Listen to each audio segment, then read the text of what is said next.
ஒரு ஜாதகத்துல எனக்கு அரசு வேலை இருக்கு, இல்லைன்னா நான் சொந்த தொழில் செய்வேன் அப்படிங்கிறத கண்டுபிடிக்கிறதுக்கு ஏதாச்சும் எளிமையான வழிமுறைகள் சொல்லுங்க சார். 10ஆம் இடத்த சொல்றாங்க, 6ஆம் இடத்த சொல்றாங்க. அத வந்து 5ஆம் அதிபதி பார்க்கணுங்கிறாங்க, 9ஆம் அதிபதி சேர்க்கை இருக்கணுங்கிறாங்க, 10, 11 தொடர்பு இருக்கணுங்கிறாங்க, 6, 11 தொடர்பு இருக்கணுங்கிறாங்க.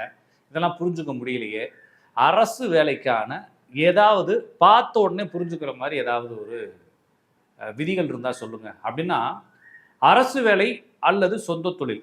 இந்த 2மே வந்து ஒரே தன்மையுடையது தான். 2க்குமே ஒரே கிரக அமைப்பு தான். நீங்க என்ன சர்ச் பண்ணிக்கிட்டு இருக்கீங்க அப்படிங்கிறத பொறுத்து, இதுல நீங்க எதுன்றத நீங்க டிசைட் பண்ணிக்கலாம். சார் நான் இப்ப அரசு வேலை முயற்சி எடுத்துக்கிட்டு இருக்கேன். அந்த என் ஜாதகத்துல இந்த அமைப்பு இருந்தா நடக்குமானா? ஆமா நடக்கும்.